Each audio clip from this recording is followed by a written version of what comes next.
নমস্কার বন্ধুরা, আমি কাকলি। আশা করি আপনারা সকলেই খুব ভালো আছেন আর সুস্থ আছেন। ঠান্ডাটা অনেকটাই বেড়েছে, তবে আজকে আমার বিষয় একটু অন্যরকম। তোমরা সবাই দেখতে পাচ্ছ যে কুম্ভ মেলা নিয়ে অনেক কিছুই বলা হচ্ছে। তো সেই কুম্ভ নিয়েই আজকে আমি তোমাদের কাছে অনেক কিছু কথা শেয়ার করব। তো সঙ্গে থাকো আর ভিডিওটা দেখতে থাকো যে এই কুম্ভ মেলার ইতিহাস, কুম্ভ মেলার গুরুত্ব, কুম্ভ মেলা কতদিন ধরে চলবে, কতগুলো ঘাট আছে, যাবতীয় তথ্য আমি যেটুকু জানি সেটুকু তোমাদের সঙ্গে শেয়ার করব। তো ভিডিওটা দেখতে থাকো। পৃথিবীর সবথেকে বড় ধর্মীয় মেলা সেটা অনুষ্ঠিত হতে চলেছে আমাদের ভারতবর্ষের প্রয়াগরাজে।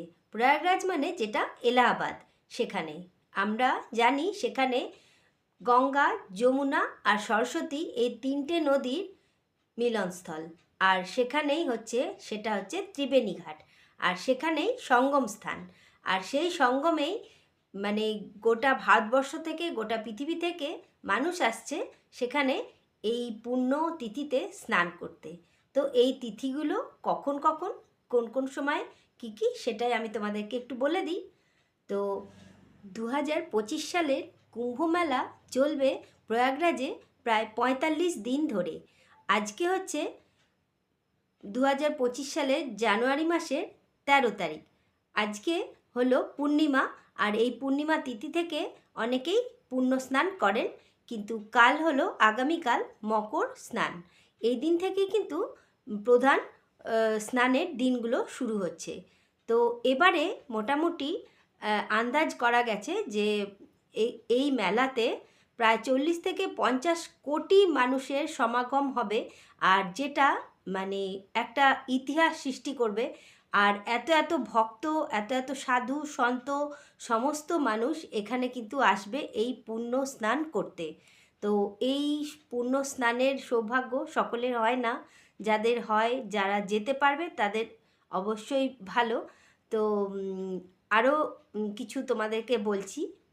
আমরা শুনেছি কুম্ভ মেলা 3 রকমের। তার মধ্যে প্রথমে হলো অর্ধকুম্ভ, যেটা 6 বছর অন্তর হয়, পূর্ণকুম্ভ যেটা 12 বছর অন্তর হয়, আর এটা হলো মহাকুম্ভ মেলা। এই মহাকুম্ভ মেলা মোটামুটি 12 × 12 144 বছর পর অনুষ্ঠিত হচ্ছে, আর সেটাই হচ্ছে এই প্রয়াগরাজে। তো এবার এই প্রয়াগরাজে এই মুহূর্তের গঙ্গা স্নানের গুরুত্ব অপরিসীম। প্রয়াগরাজের এই কুম্ভ মেলায় সাধু সন্তরা যারা হিমালয়ে তপস্যা করেন, সেই সাধুরাও কিন্তু এই সময়ে এই কুম্ভ মেলাতে এসে উপস্থিত হন এবং পুণ্য স্নান করেন। এই কুম্ভ মেলা ভারতবর্ষের 4 জায়গায় অনুষ্ঠিত হয়। এক হচ্ছে প্রয়াগরাজ, 2 হচ্ছে হরিদ্বার, 3 হচ্ছে উজ্জয়ন, আর 4 হচ্ছে নাসিক। এই 4 জায়গাতে অমৃত এখানে পড়েছিল। এবার বলি, সমুদ্র মন্থনের সময় যে অমৃত কলস উঠেছিল, সেই অমৃত কলস থেকেই কয়েক ফোঁটা এই ভূমিগুলোতে পড়েছিল, সেই জন্য এই স্থানগুলো পবিত্র হয়ে যায়, আর সেই কারণেই এখানে কুম্ভ মেলাগুলো অনুষ্ঠিত হয়। তো এবার বলি, প্রয়াগরাজে যে কুম্ভ মেলার আয়োজন করা হচ্ছে সেখানে কিন্তু অনেক রকম সুবিধে বা ব্যবস্থা করা হয়েছে। তার কারণ এত যে মানুষ এখানে সমাগম হবে, প্রায় 40 থেকে 50 কোটি মানুষের এখানে সমাগম হবার অনুমান করা হয়েছে। তো সেই কারণেই সেখানে কিন্তু যথেষ্ট রকম ব্যবস্থাও করা হয়েছে। উত্তরপ্রদেশ সরকার কিন্তু ব্যবস্থা নানান রকম নিয়েছে। চারিদিক থেকে সিকিউরিটির ব্যবস্থা আছে, সিসিটিভি ক্যামেরা আছে, অনেক ব্যবস্থা করেছে। তারপরে মানুষের যাতে খাবার অসুবিধে না হয় সেই ব্যবস্থাও করা আছে। স্নানের জন্য, পুণ্য স্নান যারা করবে স্নানের জন্য খুব সুন্দর করে ঘাট বানিয়ে দেওয়া হয়েছে। 41টা মতন এখানে স্নানের ঘাট তৈরি করে দেওয়া হয়েছে। আর নানান রকমভাবে যে স্নান করার জন্য যে যাবার রাস্তা, সেগুলোও তৈরি করে দেওয়া হয়েছে। আর থাকারও অনেক সুবন্দোবস্ত করা আছে।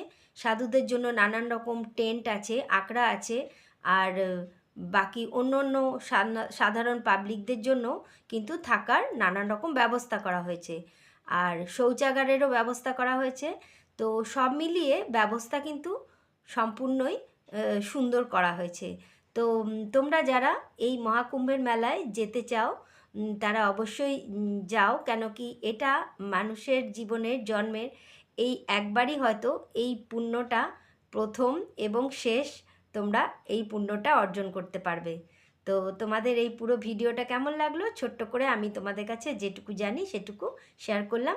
আর তোমাদের যদি এটা ভালো লেগে থাকে তোমরা তোমাদের বন্ধু বান্ধব আত্মীয় স্বজন সকলের সঙ্গে একটু শেয়ার করে দিও।